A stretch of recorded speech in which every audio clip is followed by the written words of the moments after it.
Hello, welcome back to the channel. This video delves into a conversation between Destiny and Corantos regarding the blocking of a controversial individual named Bruce. The dialogue sheds light on the reasons behind Destiny's decision, his perception of Bruce's comments about white people. The problem is both you niggas don't like each other completely. No, the problem is that he's a lying little punk. That's the problem. That's the issue. What was he lying about? His feelings towards white people? The saying that like, oh, all I said was crack. He has a bone to pick with white people. He's on that perma self-victimization. And I've seen a lot of other people that do it. You already saw him blaming white people like 5 seconds into his conversation with me. Like, it's just pathetic. Like, yeah. Okay, I got a question for you. We've seen Gideon play the race card. Yeah, and I criticized Gideon for doing it too. Yeah, 100%. The last time he was in here, I talked to him about it when he was talking about that, like, what was it? Like, Twitter is deboosting my tweets because the white man doesn't want, like, black people to get famous on Twitter or whatever. Like, he was literally saying shit like, yeah, I think it's... Wait, so do you believe that Gideon has the same sort of underlying feelings towards white people as Bruce does? Because they do say some of the same stuff.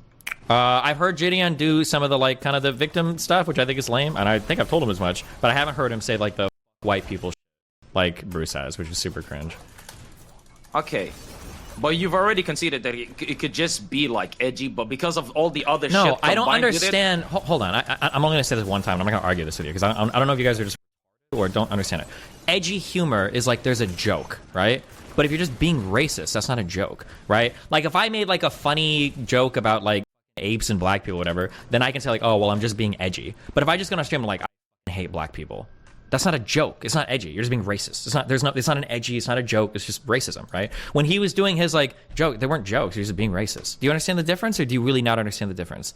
I mean, I kind of see where you're coming from, but at the end of the day, somebody could easily argue that it is not edgy, it is just racist if you were to try to compare black people and apes. Okay. It's very subjective, so I can't even just sit here and it is subjective. Okay. What? Wait, it's not subjective? You're telling me right now What's not subjective? You can argue that you can argue that edgy humor is racist. That's true, but there's a difference between, like, edgy humor and just being racist. Right? Do you not understand the distinction at all, or?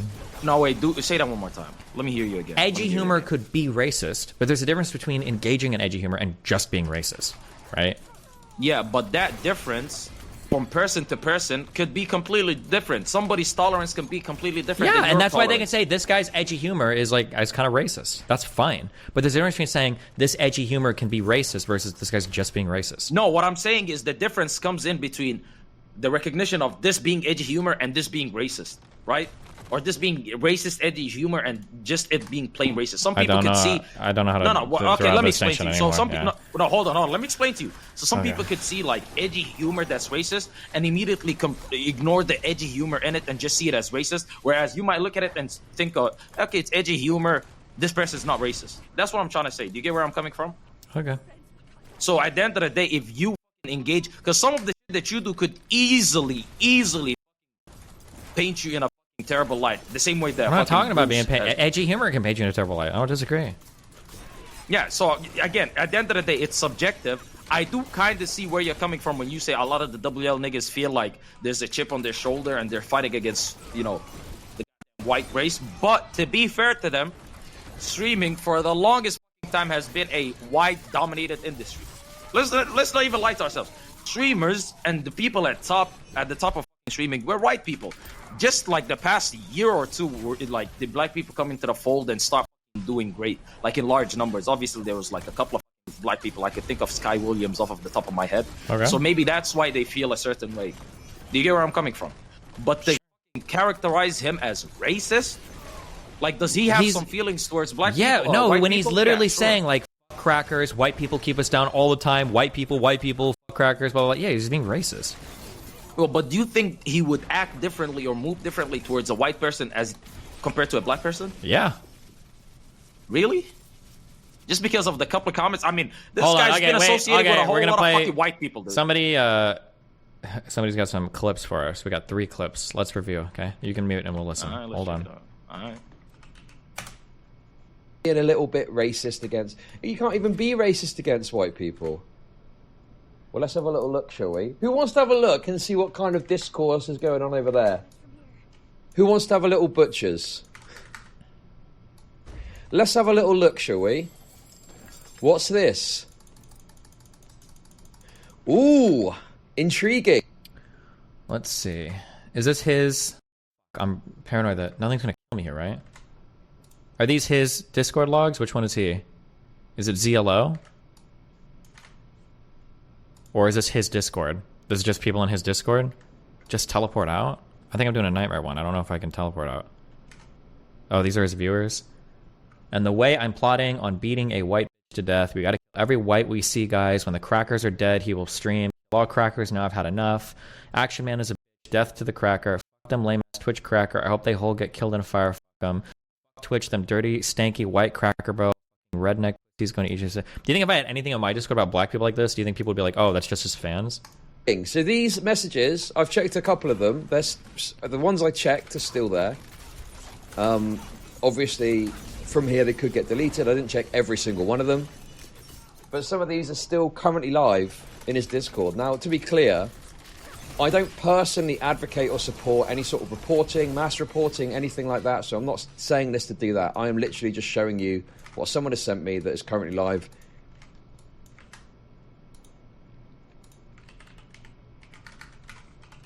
Only nigga getting in trouble, I heard. Yeah. Oh, no, you didn't. No, you did. No, you did. You niggas got in trouble. I didn't get in trouble. Y'all did. Home pussy dear agony. Yo, thank you for the resub. Yo, Snaggy, thank you for the resub 2 days ago. I appreciate that offline resub. Look, chat, I'm gonna be honest with you. Brucey. I could give a I don't give a I don't give a I don't. Can you tell that I don't give a now? This indubitably profound and perspicacious discourse unravels the intricacies ensnared within the online colloquium, specifically addressing the labyrinthine interplay of racism and edgy humor. The ensuing essay impeccably traverses the transcribed exchange between Destiny and Corantos, wherein the enigmatic enigma of Bruce's banishment unfurls. The veritable crux of the matter revolves around Destiny's vehement asseveration that Bruce is not but a mendacious and pusillanimous cur. Destiny avers that the core issue at hand is Bruce's purported mendacity in his professed feelings towards white individuals. In a display of fervent scrutiny, Destiny levies allegations of Bruce's proclivity towards incessant self-victimization and his predilection for castigating white people as the genesis of all societal conundrums. The litany of reproachful invectives aimed at the Caucasian race emanating from Bruce's orifice reinforces Destiny's conviction in the matter, deeming it unequivocally cringe-inducing. Corantos astutely interjects with a reference to Gideon, another participant accused of brandishing the race card.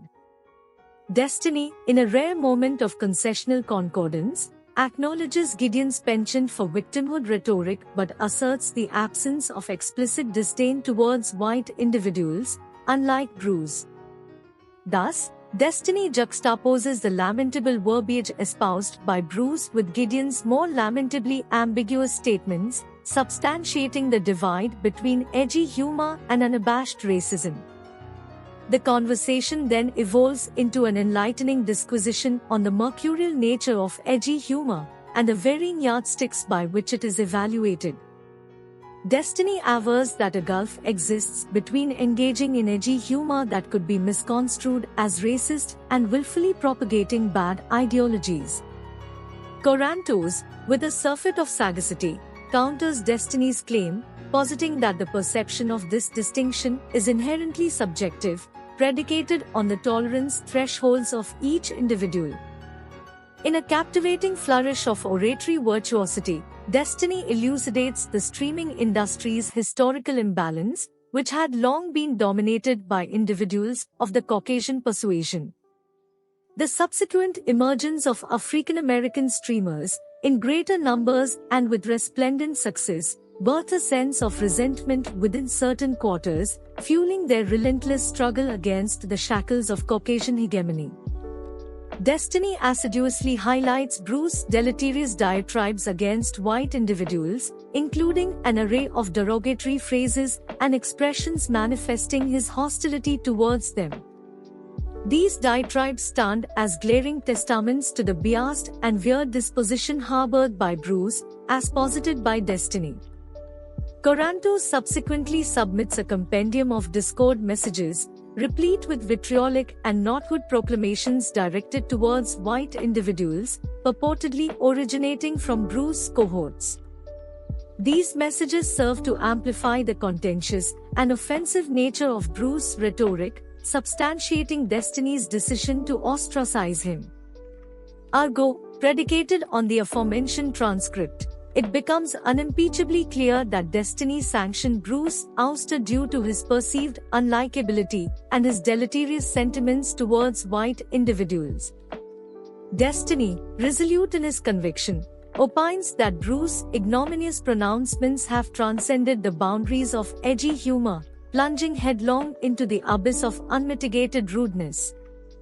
Throughout the discourse, the nebulous realm of subjective interpretation emerges as a leitmotif, ceaselessly recurring in the dialogue. Destiny sagaciously imparts the indispensability of discerning between edgy humor and unequivocally racist pronouncements, cautioning against the insidious normalization of racism masquerading as humor. Corantos and Destiny, locked in a paroxysm of intellectual parley, strive arduously to grasp the crystalline essence of each other's perspectives. They both acknowledge the fundamental truth that identical statements may be perceived through disparate prisms, underscoring the imperativeness of embracing an amalgamation of diverse perspectives. The ethereal dialogue delineated herein serves to accentuate the formidable challenges encountered in online deliberations encompassing sensitive topics like racism and edgy humor. It bequeaths upon us a fervent clarion call to embrace empathy, magnanimity, and amicable engagement, thereby fostering an atmosphere conducive to constructive dialogue. In summation, the intricate discourse between Destiny and Corantos, infused with the ineffable wisdom of the ages, casts an illuminating spotlight on the labyrinthine dynamics that enshroud racism, edgy humor, and the kaleidoscopic tapestry of disparate perspectives that coalesce within the online domain. It beckons us to introspect upon our own interaction with sensitive topics within the virtual realm and the profound implications thereof in cultivating an inclusive and harmonious digital ethos.